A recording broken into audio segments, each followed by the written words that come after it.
मेलोहा किथे हो उन सवाल ते तारीख़दाननि मुहक़िक़नि ऐं माहिरनि वॾा बहस कया आहिनि। माहिरनि जो सुमेरी ऐं मेसोपोटेमिया जे तहज़ीबुनि ऐं उन्हनि जे लिखतुनि में मिलंदड़ मेलोहा सां वापारी लाॻापनि जे ज़िक्र जी रोशनीअ में थियल बहस ऐं हिक राय क़ाइमु कयल, पर पोइ बि हतमी राय क़ाइमु करे न सघिया आहिनि।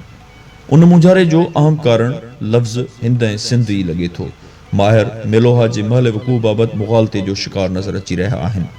सुमेरी लिखतुनि में ॼाणायल आहे त मेलोहा सिंध जे इलाइक़े में हो, जंहिंजे विच में बहरैन जो डलमन, माग ऐं मकरान हुआ।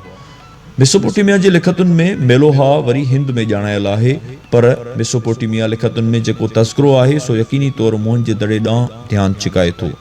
मेगाइयर साल बुक 2019 जे सफ़े G2 ते लिखियलु आहे त सुमेरी लिखतुनि में आहे त मेलोहा सिंध जे इलाइक़े में हो ऐं उन सां सुमेरनि जे वापार जो ज़िक्र कयल आहे, जंहिंजे विच में डलमन, बहरैन ऐं साहिली माग, मकरान हाणे बलूचिस्तान में हुआ।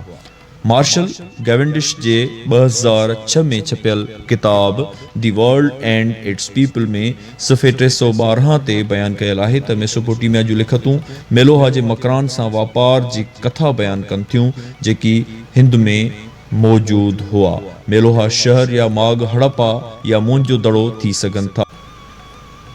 मेसोपोटेमिया जूं लिखतूं वधीक ॿुधाइनि थियूं त मेलोहा हिकु तहज़ीब या सक़ाफ़त जो नालो हो, जंहिंमें पाणी ऐं व्यंजन खाना ज़रूरी हुआ या व्यंजन खाना जाम हुआ। उते वॾो मरकज़ी तलाउ यानी पूल हो ऐं हर घर में व्यंजन जो खानो मौजूद हो। मुंहिंजे दड़े जी खोटराई ज़ाहिर करे थी त उन मां बि हिकु मरकज़ी तलाउ मिलियो आहे ऐं हर घर सां गॾु व्यंजन खानो मौजूद आहे। हीअ ॻाल्हि मुंहिंजे दड़े खे मेलोहा ज़ाहिर करे थी, पर इहो हवालो नाकाफ़ी आहे। अहमद हसन दानी पंहिंजे किताब history of Pakistan through ages जे सफ़े 22 ते लिखे थो, यकीनी तौरु मेलोहा मलाह या मुहाणो आहे, जेकी सामूंडियुनि या दरियाही माण्हुनि जा माग थियनि था।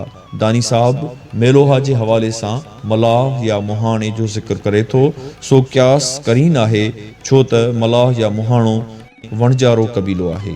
उन्हनि जा ॿेड़ा वणज वापार जे सिलसिले में क़दीम ज़माने खां परॾेह ताईं मसरूफ़ रहिया, पर हिते कंहिं शख़्स या कबीले जो ज़िक्र न, पर माग मेलोहा जो ज़िक्र कयो वियो आहे। इन हवाले सां चई सघिजे थो त उन माग जो तॾहिं नालो मलाह या मुहाणे जे निस्बत सां मलाहो, मलाहेन या मुहाणेन या मुहाणाओ हुजे। मुहन जो दड़ो खे मुहे जो दड़ो बि सॾिजे थो। मलाह, मुहाणे या मुहे जा आसार बि थोरी घणी फेर घेर सां हिक ॿिए जे क़रीब आहिनि। सुमेरी ऐं मेसोपोटेमिया तहज़ीब वारनि पंहिंजे लब, लहजे ऐं उचारनि जी निस्बत सां मेलोहा उचारियो हुजे। किन मुहक़िक़नि त मेलोहा जे हवाले सां कोट ॾीजी जे क़दीम तरीन बस्ती खे बि बहस हेठि आंदो आहे। आस्को पापोला बि पंहिंजे किताब दी रूट्स ऑफ हिंदुइज़म में मेलोहा बाबति अणचिटो बहस ज़रूरु कयो आहे। बहरहाल हिन वक़्तु मुंहिंज जे दड़े जो नालो मेलोहा रखी नथो सघिजे, छो त को ख़ातिर ख़्वाह हवालो न आहे। ॿियो त दुनिया में सिंधु तहज़ीब जी वधीक सुञाणप मुंहिंज जे दड़े जे नाले सां ई आहे, पर मेलोहा नालो मुंहिंज जे दड़े मां मिलियल तहज़ीब ऐं तमदुन ॾांहुं इशारो ज़रूरु करे रहियो आहे।